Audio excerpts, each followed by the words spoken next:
इंदिरा एकादशी व्रत कथा। धर्मराज युधिष्ठिर कहने लगे कि भगवान आश्विन कृष्णा पक्ष की एकादशी का क्या नाम है, उसकी विधि और फल क्या है, सो कृपा करके कहिए। श्री कृष्णा कहने लगे कि इस एकादशी के नाम इंदिरा एकादशी है। यह एकादशी पापों को नष्ट करने वाली और पितरों को अधोगति से मुक्ति दिलाने वाली है। हे राजन, ध्यान पूर्वक इसकी गाथा सुनो। इसके सुनने से मात्रा से बजय पे यज्ञ का फल प्राप्ति होता है। पहले सतयुग के समय में महिषीमती नाम की नगरी में इंद्रसेन नाम का एक प्रतापी राजा धर्म पूर्वक अपनी प्रजा का पालन करते हुए शासन करता था। वो राजा पुत्र पुत्र और धन धनाय से संपन्न था और विष्णु का परम भक्त था। एक दिन जब राजा सुख पूर्वक अपनी सभा में बैठा था तो आकाश मार्ग से देव ऋषि नारद उतर कर उसकी सभा में आए। राजा उनको देखते ही हाथ जोड़कर खड़ा हो गया और विधि पूर्वक आसन और अर्घ्य दिया। सुख से बैठकर मुनि ने राजा से पूछा कि हे राजन, तुम्हारे सातों अंग कुशल पूर्वक तो है, तुम्हारी बुद्धि धर्म में और तुम्हारा मन विष्णु भक्त में तो रहता है। देव ऋषि नारद की ऐसी बात सुनकर राजा ने कहा, हे देव ऋषि, आपकी कृपा से मेरे राज्य में सब कुशल है और मेरे यहाँ यज्ञ कमार्दी सुकीर्ति हो रहा है। आप कृपा करके आपने आगमन का कारण कहिए। तब ऋषि कहने लगे, हे राजन, आप आश्चर्य देने वाले मेरे वचनों को सुनो। मैं एक समय ब्रह्म लोक से यम लोक को गया।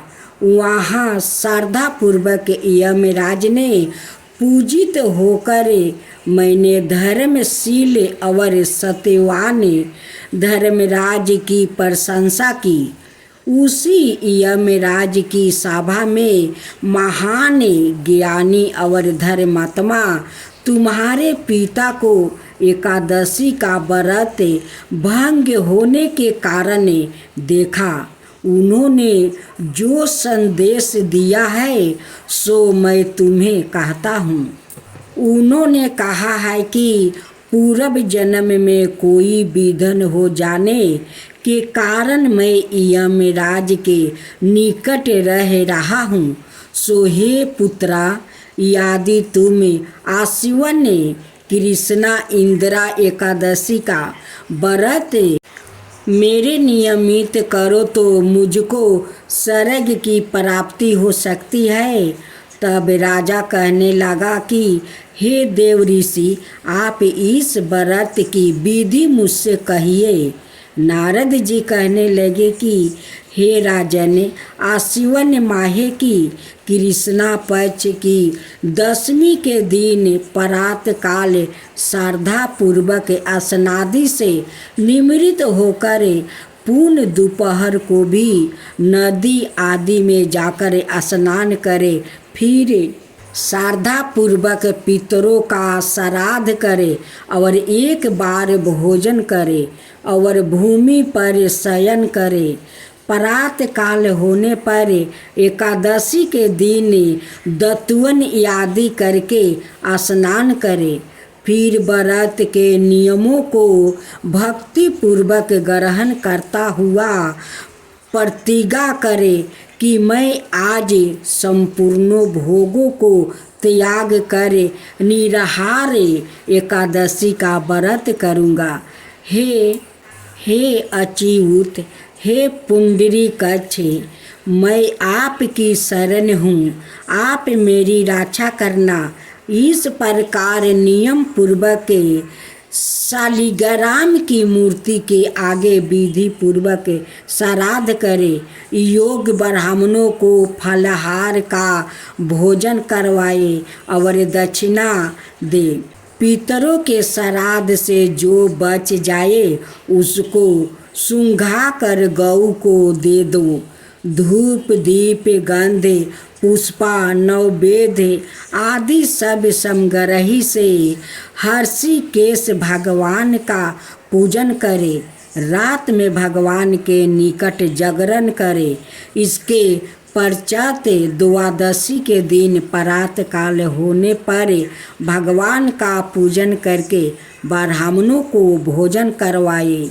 भाई बंधुओं, स्त्री और पुत्र सहित आप भी मौन होकर भोजन करें। नारद जी कहने लगे कि हे राजन, इस विधि से यदि तुम अलसाए रहित होकर इस एकादशी के व्रत को करोगे तो तुम्हारा पिता अवश्य ही स्वर्गलोक को जाएंगे।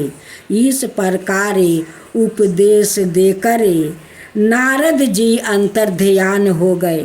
नारद जी के कथन अनुसार राजा द्वारे अपने बंधुओं और दासों सहित व्रत करने से आकाश से पुष्प वर्षा हुई और उसे राजा का पिता गरुड़ पर चढ़कर विष्णु लोक को गया। राजा इंद्रसेन भी एकादशी के व्रत के प्रभाव से निष्ठ कष्टक राज करके अंत समय में अपने पुत्र को सिंहासन पर बैठाकर स्वर्गलोक गया। हे युधिष्ठिर, यह है इंदिरा एकादशी के व्रत का महात्म्य मैंने तुमसे कहा है। इसके पढ़ने या सुनने से मनुष्य सब पापों से छूट जाता है और सब प्रकार के भोगों को भोग कर वैकुंठ को प्राप्ति होता है।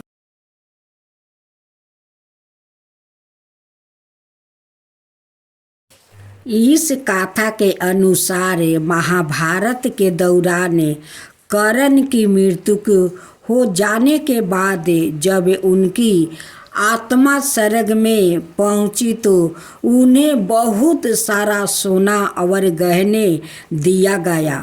कर्ण की आत्मा को कुछ समझ नहीं आया। वो तो आहार तलाश रहे थे। उन्होंने देवता इंद्र से पूछा कि उन्हें भोजन की जगह सोना क्यों दिया गया है। तब देवता इंद्र ने कर्ण को बताया कि उसने अपने जीवित रहते हुए पूरा जीवन सोना दान किया, लेकिन अपने पूर्वजों को कभी भी खाना दान नहीं किया। तब कर्ण ने इंद्र से कहा, उन्हें यह गाता नहीं था कि उनके पूर्वजों कौन थे और इसी वजह से वो कभी उन्हें कुछ दान नहीं कर सके। इस सब के बाद कर्ण को उनकी गलती सुधारने का मौका दिया गया और 16 दिन के लिए पृथ्वी पर वापस भेजा गया, जहां उन्होंने अपने पूर्वजों को याद करते हुए उनका श्राद्ध कर उन्हें आहार दान किया, दर्पण किया। इन्हीं 16 दिन की अवधि को पितृ पक्ष कहा गया है। अत इस कथा को पढ़ने अथवा सुनने का बहुत महत्व है। पितृ पक्ष की कथा। एक छोटा लड़का जिसका नाम राहुल था, अपने दादा दादी के साथ रहता था। उसके माता पिता बचपन में ही गुजर गया था। राहुल का दादा दादी को उससे बहुत लगाव था। राहुल भी बहुत अपने दादा दादी से बहुत प्रेम करता था। एक बार जब पितृ पक्ष आया तो राहुल ने दादा दादी के साथ मिलकर अपने माता पिता का श्राद्ध किया। श्राद्ध के बाद राहुल ने अपने दादा दादी से पूछा कि पितृ पक्ष क्यों मनाया जाता है। इस पर उसके दादा ने जवाब दिया कि इस पितृ पक्ष एक ऐसा समय है जब हम अपने मृत्यु पूर्वजों को याद करते हैं और उन्हें श्राद्ध जीली देते हैं। साथ ही हम पूर्वजों की आत्मा की शांति के लिए उन्हें भोजन पानी और अन्य चीज़ें अर्पित करते हैं। राहुल ने अपने दादा की बात सुनकर यह महसूस किया कि पितृ पक्ष एक महत्वपूर्ण पर्व है और यह हमें अपने पूर्वजों को कभी ना भूलने की शिक्षा देते हैं। एक और कथा। रीमा की एक लड़की थी जो हमेशा दूसरों को मदद करने के लिए तैयार रहती थी। एक दिन रीमा मंदिर गई जहां उसने एक बूढ़ा आदमी को रोते हुए देखा। जब रिया ने उस बूढ़ा व्याकृत से रोने का कारण पूछा तो उसे व्याकृत ने बताया कि वो अपने बेटे को याद करके रो रहा है। उसका बेटा बहुत छोटा था जब वो मृत्यु को प्राप्ति हो गया। तब रीमा ने उस बूढ़ा आदमी को पितृ पक्ष के बारे में भी बताया और उसे संतान देते हुए कहा कि तुम्हारा बेटा अब स्वर्ग में है और वो खुश है। बूढ़ा आदमी ने रीमा को धन्यवाद दिया। रीमा ने पितृ पक्ष के दौरान उस बूढ़ा आदमी के बेटे के लिए श्राद्ध भी किया। साथ ही उसने बूढ़ा व्याकृत के बेटे की आत्मा को शांति मिलने की कामना की। एक और पितृ कथा। एक बार एक राघव नाम का एक लड़का जो बहुत मेहनती था, वो हमेशा अपने लक्ष्यों की प्राप्ति के लिए कड़ी मेहनत करता था। एक दिन राघव के सपने में एक बुजुर्ग आदमी आया जो उसे कह रहा था कि वो उसका पूर्वजो है। बूढ़ा व्याकृत ने सपने में राघव से यही भी कहा कि वो उसकी कड़ी मेहनत से बहुत ही प्रसन्न है। उस बुजुर्गों आदमी ने राघव को सलाह दी कि पितृ पक्ष के दौरान उसे अपने पूर्वजों को श्राद्ध जीली देनी चाहिए। राघव ने ऐसा ही किया और पितृ पक्ष के दौरान अपने पूर्वजों का श्राद्ध कर्म किया। पितृ पक्ष के बाद राघव का जीवन में बहुत ही संसार का बदलाव आया। वो पहले से भी अधिक मेहनती और अपने लक्ष्य के प्रति अधिक संपत्ति हो गया, जिससे वो अपने लक्ष्यों को हासिल करने में सफल हो गया। तब राघव को समझ आया कि पितृ पक्ष एक ऐसी अवधि है जिसे दौरान हम अपने पूर्वजों की आशीर्वाद प्राप्ति कर सकते हैं और अपने जीवन में सफल बना सकते हैं।